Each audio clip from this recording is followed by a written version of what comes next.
পুরো পৃথিবীর মানুষের অস্তিত্ব বিলীন করে দেওয়ার জন্য, মানে পুরো পৃথিবীর 90% পপুলেশনকে একদম ফিনিশ করে দেওয়ার জন্য যে লোকটার ভূমিকা সবচেয়ে বেশি, তিনি আর কেউ না, মানবতার ফেরিওয়ালা Bill Gates. Another pandemic.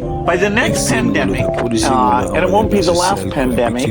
Yes, যাকে বর্তমানে ভ্যাকসিনের জনক বলা হয় থাকে, বিকজ সে এই সকল জিনিসকে সবচেয়ে বেশি কাজ করে। এক্সট্রিম ফাইল থেকে এই বিষয়টা তো আমরা ক্লিয়ার হয়ে গেছি যে করোনা ভাইরাস সম্পূর্ণ বিল গেটস এর তৈরি, এবং সেই বিভিন্ন এজেন্ডার মাধ্যমে এই জিনিসগুলো পুরো বিশ্বের মধ্যে ছড়িয়ে দেয় এবং পরবর্তীতে মানুষদের উপর ভ্যাকসিন প্রয়োগ করে।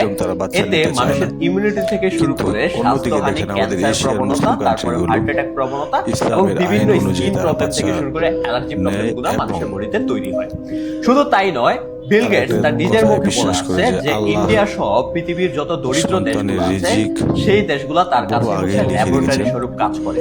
তার মানে মানুষের উপর ভ্যাকসিন প্রয়োগ করে বা টিকা প্রয়োগ করে সে এক্সপেরিমেন্ট করে। বর্তমানে পিএম মোদি মানে ভারতের প্রধানমন্ত্রী একটা ভ্যাকসিনের কথা খুব বেশি বলে যাচ্ছে এবং প্রত্যেকটা স্কুলের প্রায় 14 বছরের বাচ্চাদেরকে দেওয়া হবে, যেটার নাম হচ্ছে এইচপিভি ভ্যাকসিন, যাতে তাদের সার্ভিক্যাল ক্যান্সার না হয়।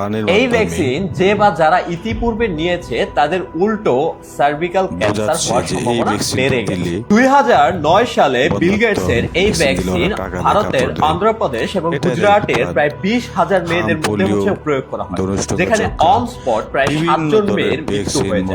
শুধু তাই নয়, এর পরবর্তীতে দেখা যায় এবং এর মধ্যে প্রায় 70 to 80% মেয়েদের পরবর্তীতে বাচ্চা হওয়ার বা প্রজননের সম্ভাবনা একদম বন্ধ হয়ে যায়।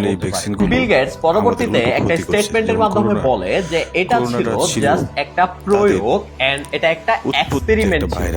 তার মানে 20,000 মেয়ের উপরে আপনি ভ্যাকসিন প্রয়োগ করে এবং সংকট এবং ক্রাইসিসের তৈরি করে। শুধু এটা আমার মুখের কথা না, সাল 2013 সালে ইন্ডিয়ান গভর্নমেন্টের পার্লামেন্টের মধ্যে এটাকে ক্রস ভায়োলেশন অফ এথিক্স বলে ঘোষণা করা হয়। এন্ড বিল গেটস নিজের মুখে এটা বলে আছে যে ইন্ডিয়া হচ্ছে তার জন্য ল্যাবরেটরি স্বরূপ।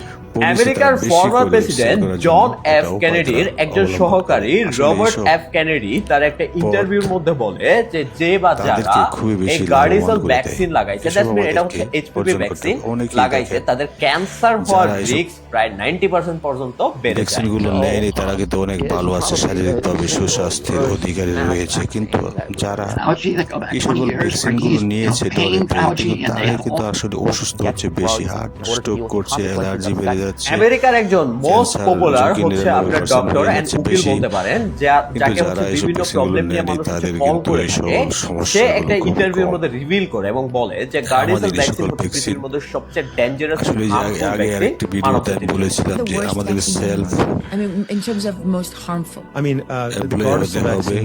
স্বনির্ভর হতে হবে।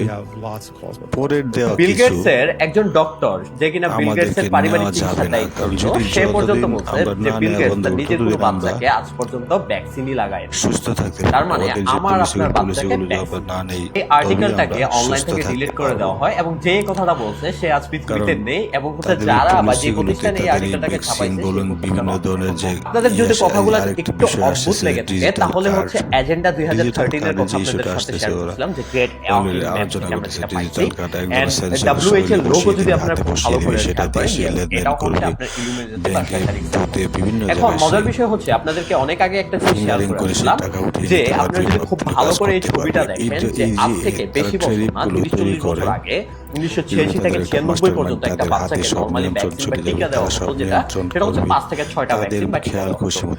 আজকে 2026 সালে এসে আপনার পুরো 30 থেকে 40টা কারো কারো ক্ষেত্রে হচ্ছে পুরো দেশের ক্ষেত্রে প্রায় 60টা পর্যন্ত ভ্যাকসিন বা টিকা প্রয়োগ করা হয়।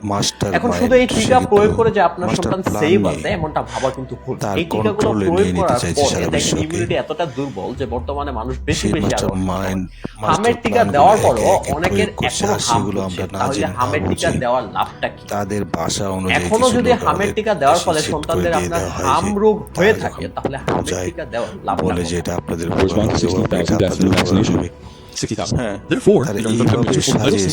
আপনারা টিকা দিবেন কি দিবেন না এটা আপনাদের একান্ত ব্যক্তিগত বিষয়। বাট এই যে ভিডিওটা আপনাদের সাথে শেয়ার করলাম এই ভিডিওটা অনলাইনে থাকবে কিনা জানি না, পেজটাও আমি থাকবে কিনা জানি না, বিকজ এই সকল জিনিস সোশ্যাল মিডিয়াতে শেয়ার করা সো টাফ এন্ড ডেঞ্জারাস।